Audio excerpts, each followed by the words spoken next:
Tout le monde m'entend? Bonjour à tous.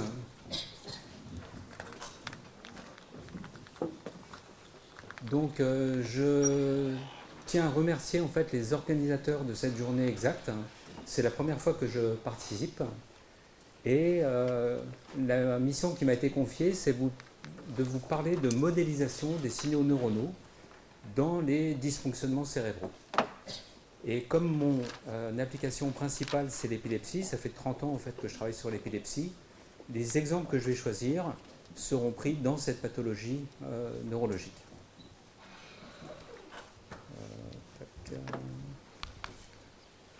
Voilà.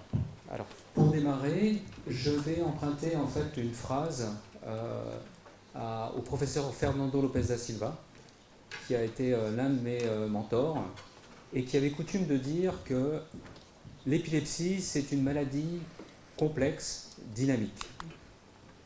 En effet, donc c'est une maladie qui est caractérisée par la récurrence de crises d'épilepsie, qui sont très invalidantes pour les patients. Et complexe, pourquoi? Parce que la zone épileptogène, qui est responsable de ces crises d'épilepsie, est le plus souvent organisée en un réseau, c'est-à-dire des régions qui dysfonctionnent et qui sont réparties dans le cerveau et des régions qui sont interconnectées. Complexe, pourquoi? Parce que les mécanismes physiopathologiques qui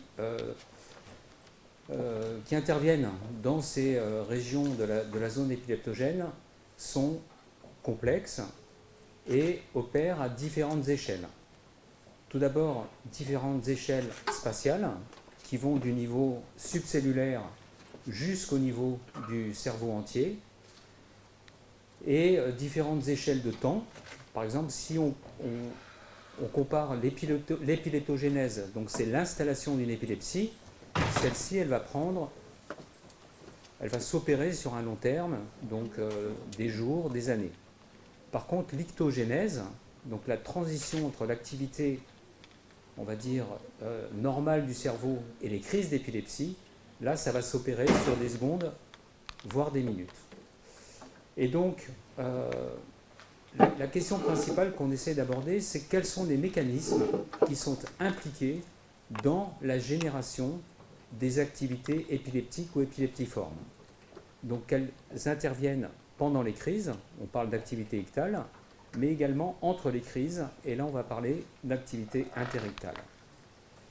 Et ce que nous développons en fait, c'est des approches à base de modèles biomathématiques, des modèles neuro-inspirés, qui peuvent nous éclairer sur les mécanismes qui sous-tendent ces activités interictales et ictales. Alors au cours des années passées, on a développé en fait un certain nombre de modèles à différentes échelles.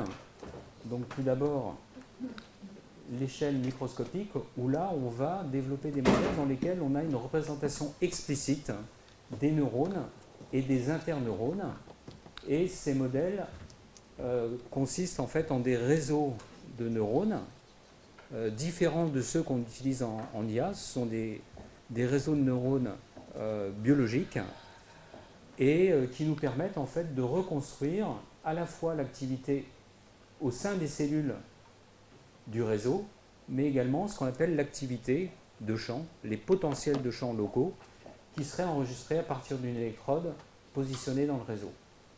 Nous développons aussi des modèles à une échelle mésoscopique. Mésoscopique, ça veut dire intermédiaire entre microscopique et macroscopique. Et ces modèles nous permettent de simuler, par exemple, les données qui sont acquises à l'aide d'électrodes intracérébrales qu'on va positionner chez les patients épileptiques pour bien définir leur zone épileptogène et donc essayer de simuler en fait, donc ces techniques s'appellent SEG, stéréoélectroencéphalographie, et donc nous essayons de modéliser en fait les signaux recueillis en SEG. Enfin, nous développons des modèles à l'échelle macroscopique, un jumeau numérique du cerveau, qui nous permet en fait de simuler les signaux qu'on recueille à la surface de la tête. Voilà. Et donc je vous propose dans cette présentation de balayer ces trois échelles, hein, micro, méso, macro, et de vous montrer quelques exemples d'activités qu'on simule et qui nous renseignent en fait sur les mécanismes qui sous-tendent l'épilepsie. Alors tout d'abord, je vais parler d'oscillations haute fréquence, donc qu'on a coutume aussi d'appeler les fast ripple. On a ici un enregistrement SEG, enfin c'est pas très long, normalement les enregistrements SEG sont faits sur plusieurs jours. Ici on a juste un zoom sur quelques secondes, hein, on a l'échelle ici qui est la seconde, et on voit ici un scanner sur lequel on retrouve les électrodes qui ont été implantées dans différentes régions cérébrales. Donc ici on a les différentes régions, ici on a le temps, et on voit que sur certaines électrodes, il y a des marqueurs. Hein, et ces activités électrophysiologiques, eh bien, elles sont des marqueurs de l'épilepsie du patient. Alors parmi ces marqueurs, la recherche récente s'oriente vers des oscillations à très haute fréquence qu'on voit ici. Vous voyez cet événement un peu lent là, donc 50 millisecondes, et on a en fait ici des oscillations très rapides qui se superposent à cette activité plus lente. Donc si on analyse, donc nous développons des méthodes de traitement de signal hein, qui nous permettent d'analyser le contenu temporel et fréquentiel de ces activités, et typiquement les activités fast ripple sont des activités qui sont générées dans cette bande de fréquence entre 250 et 600 Hz. Et donc là, c'est extrêmement intéressant de détecter ces activités. Pourquoi? Parce que ce sont des marqueurs des zones épileptogènes. Et donc, l'un des enjeux, en fait, dans l'épilepsie, c'est quand même d'identifier ces zones épileptogènes. Pourquoi? Parce que ça va orienter, en fait, la stratégie thérapeutique, dont la chirurgie. Et donc, ces marqueurs-là ne doivent pas être confondus avec des activités physiologiques qui interviennent, par exemple, dans la bande gamma haute fréquence.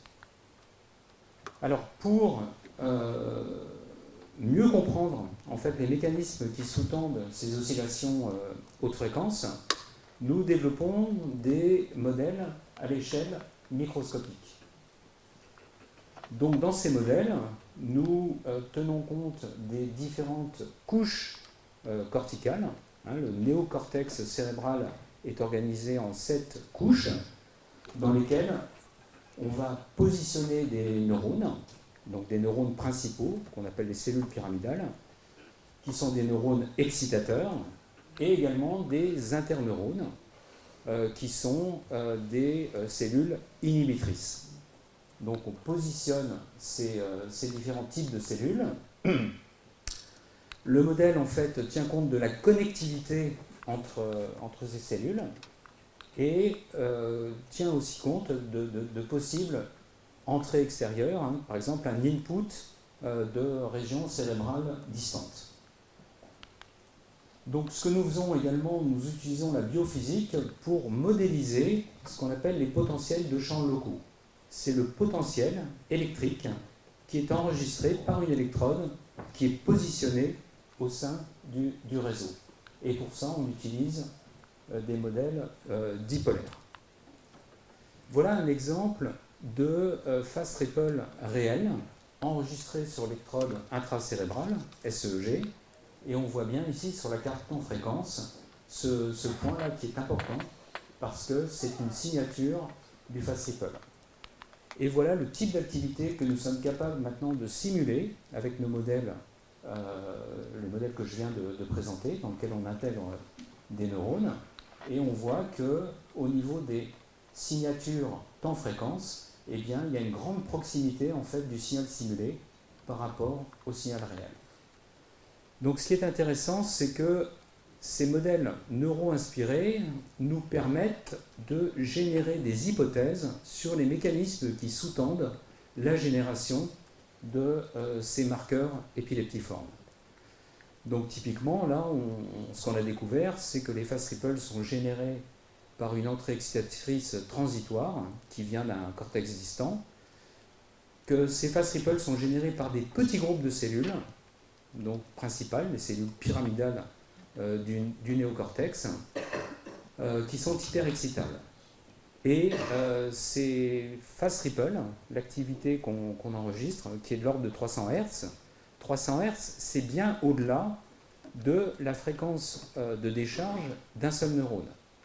Et donc ce que nous indiquent les modèles, c'est que si on atteint 300, 400, 500 Hz, c'est parce que ces fast ripples, en fait, sont liés à des patrons de décharge, à des cellules pyramidales qui déchargent, et ces patrons de décharge sont faiblement synchronisés. Et donc l'électrode, elle voit en fait la superposition de patterns, de firing patterns, qui sont générés par les cellules pyramidales hyperexcitables. Donc grâce à nos modèles, eh bien, nous avons une meilleure compréhension des mécanismes physio-pathologiques qui sous-tendent les activités épileptiques.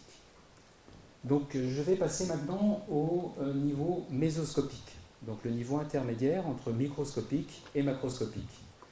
Donc là, nous développons des modèles à l'échelle de populations de neurones.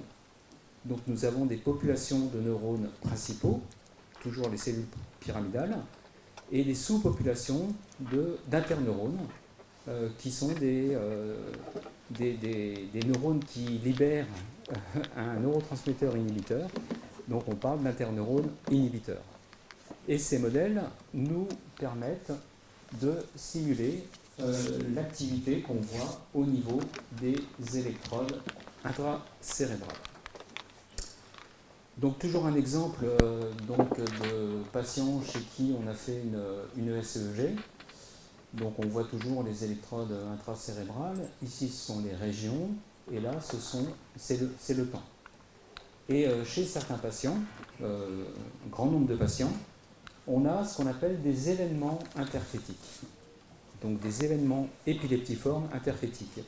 Et comme on le voit sur cette diapo, la forme de ces événements, elle peut être très variable d'un événement à l'autre. Ici, on a une pointe, ça s'appelle une pointe simple, et ici, on a une forme un peu plus complexe, on a une pointe qui est suivie d'une onde plus lente. Donc, de la même manière que pour les modèles microscopiques, nous développons en fait des modèles à l'échelle de sous-populations de neurones. Et donc, nous intégrons en fait dans ces modèles des cellules pyramidales, des interneurones, et nous utilisons en fait toujours la théorie dipolaire pour reconstruire les signaux qui sont acquis au niveau des électrodes intracérébrales. Donc voilà un exemple de résultat qu'on a obtenu avec ce type de modèle. Ça, c'est une pointe onde qui est générée dans la zone épileptogène, dans les structures de la zone épileptogène. Ici, c'est une pointe onde qui est générée dans les zones de propagation. Donc ça, c'est typiquement, on va dire que c'est plus pathologique que les zones de propagation. Et donc, on voit ici que au niveau des enregistrements, la forme est différente. Ici, on a une pointe simple, ici, on a une pointe suivie d'une onde. Et donc, grâce au modèle, nous sommes capables d'approcher le plus fidèlement possible, donc de simuler des signaux qui se rapprochent des signaux enregistrés. Donc, par exemple, on voit qu'on est capable de simuler cette pointe suivie de l'onde plus lente, comme ça a été enregistré. Et donc, ce qui est intéressant dans ces modèles neuro-inspirés, c'est qu'on est capable de prédire, en fait, d'expliquer les mécanismes qui sous-tendent ces événements épileptiques. Et donc, ce qu'on a découvert, c'est que la partie pointue de cet événement, elle est liée à un neurotransmetteur excitateur qui est le glutamate. Et cette pointe-là est liée en fait aux interactions entre cellules pyramidales. L'onde, par contre, elle est, on dit GABAergique, elle est générée par des cellules, des neurones, des interneurones inhibiteurs, et donc des interactions entre cellules pyramidales et interneurone inhibiteur. Ce qui est important, c'est que la forme des pointes épileptiques est prédictive du degré d'épileptogénicité. Et je vous rappelle, c'est important parce qu'il faut identifier les structures les plus épileptogènes pour pouvoir proposer une stratégie thérapeutique, notamment chirurgicale, aux patients. Et donc, les pointes aiguës relativement simples sont plutôt générées dans les zones épileptogènes, alors que les pointes suivies d'une onde sont plutôt générées dans les zones de propagation. Et ce qu'on voit ici, c'est que les modèles neuro-inspirés eh bien, nous permettent de définir de nouveaux neuromarqueurs. J'arrive maintenant au troisième niveau de modélisation, qui est le modèle macroscopique. Ici, on va développer un modèle du cerveau entier. Donc, je vais vous dire deux mots sur l'approche que nous utilisons. Et l'objectif, c'est de simuler les signaux qui sont acquis avec des électrodes qui sont posées en fait sur le scalp, sur la tête. Et ça, c'est important parce que tous les patients ne bénéficient pas d'une stéréoélectroencéphalographie, donc d'une implantation d'électrodes profondes. Et l'EEG, en fait, est encore une technique qui est très utilisée, non seulement dans l'épilepsie, mais dans d'autres pathologies neurologiques. Je crois qu'il y a des travaux aussi EEG autisme, bien entendu. Et puis, par exemple, EEG et maladie de Parkinson.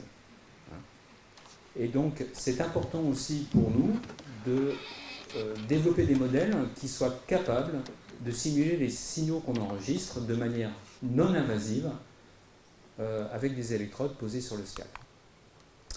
Alors voilà le pipeline en fait qu'on utilise pour générer, simuler ces signaux EEG de scalp. Donc on part du modèle mésoscopique, le modèle de population de neurones. Ces populations de neurones, on les organise en un réseau et les connexions entre ces populations de neurones, eh bien, elles sont conformes à ce qu'on appelle le human connectome.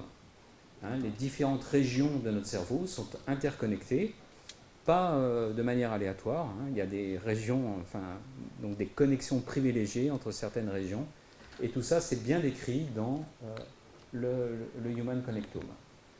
Donc on va développer aussi un modèle biophysique, un modèle de tête.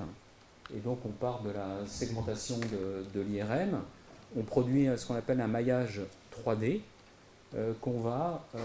sur lequel on va définir des parcelles.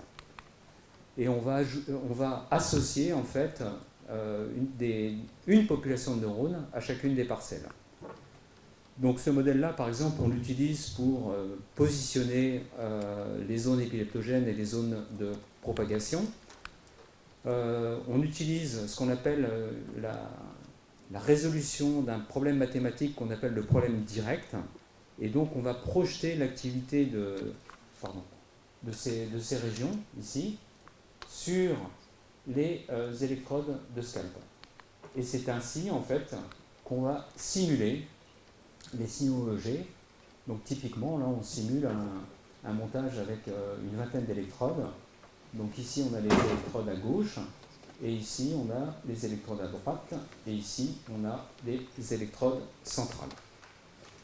Voilà un exemple de signaux réels, et on va dire de comparaison entre signaux réels et signaux simulés. Donc, après un ajustement manuel des paramètres du modèle, nous sommes aujourd'hui capables de simuler assez fidèlement les signaux qu'on enregistre chez les patients. Et donc, typiquement, on voit ici que le patient avait des pointes plutôt, on va dire, fronto-pariétales et temporales, également un peu sur la ligne centrale. Et donc, nous sommes ici capables de reproduire à la fois, donc on simule des EEG réalistes. Alors, il y a toujours un petit jeu entre nous et les neurologues. Souvent, on leur montre des signaux. On ne dit pas si c'est simulé ou si c'est réel. Et on leur demande de deviner, en fait, qui est le simulé, enfin, lequel est simulé, lequel est réel. Et j'avoue que parfois, et même souvent, il se trompe. Et il y a une boutade qui dit que celui-là est réel. Il fait plus réel que le réel, alors qu'il est simulé.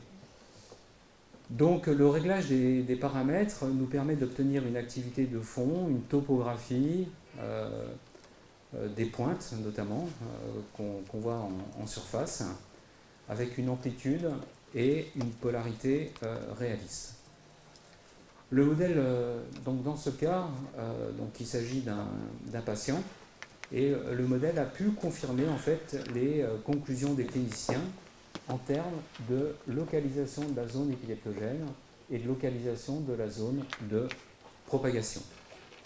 Actuellement, au niveau méthodologique, nous développons des méthodes d'identification automatique des paramètres des modèles. Ici, on a un réglage en fait manuel qui se fait sur une comparaison visuelle simulée réelle. Mais demain, nous aurons des méthodes qu'on appelle des méthodes d'optimisation qui nous permettront de déterminer automatiquement les paramètres clés du modèle. Et donc, typiquement, ce type de modèle nous aide dans la planification de la résection chirurgicale. Voilà. Donc je suis presque à la conclusion de cette présentation. Donc nous développons des modèles neuro-inspirés, très couplés avec les données électrophysiologiques. Donc j'ai parlé de potentiel de champs locaux, j'ai parlé de signaux électroencéphalographiques et j'ai parlé de signaux stéréo-électroencéphalographiques. Donc les modèles en fait ont, à mon sens, plusieurs avantages, donc 4 exactement. C'est pour nous le meilleur moyen en fait de fusionner des connaissances neurophysiologiques, neurobiologiques.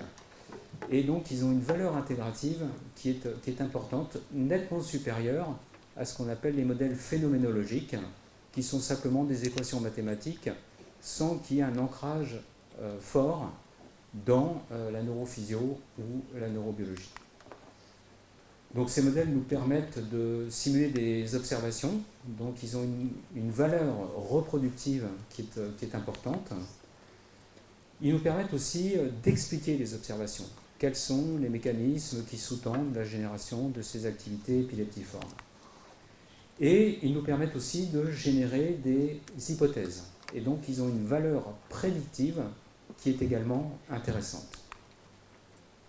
Donc, pour terminer, je dirais que ces modèles nous aident aussi à concevoir des méthodes de neurostimulation et de neuromodulation, donc, dont l'objectif est de diminuer la fréquence des crises. Donc, pour une utilisation thérapeutique, donc, ils ont un potentiel thérapeutique élevé, mais il reste encore du chemin à parcourir.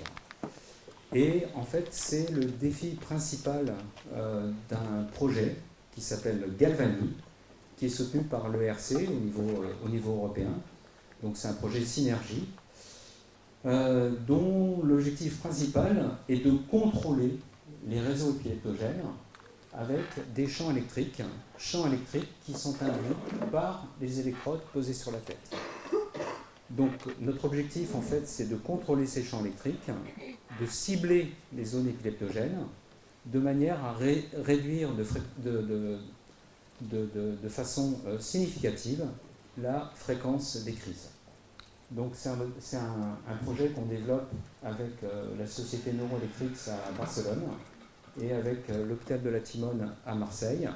Et donc nous sommes ici sur ces photos les 3 investigateurs principaux. Voilà. Je vous remercie pour votre attention et puis je suis content de vous montrer la photo de l'opéra de Rennes. Voilà. Merci. On va prendre un petit temps de questions. Est-ce qu'il y a des questions dans la salle? France?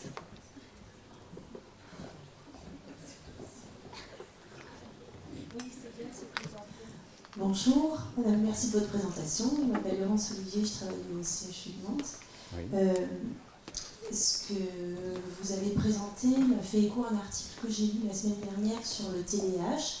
Je ne sais pas si vous savez s'il y a des études de modélisation des ondes bêta, des ondes lentes, qui sont maintenant explorées en EEG quantitatif pour le TDAH. Oui. Est-ce que ça peut être aussi une piste de modélisation pour trouver notamment des interventions possibles sur Alors, le TDAH? alors, effectivement, c'est que oui, en fait.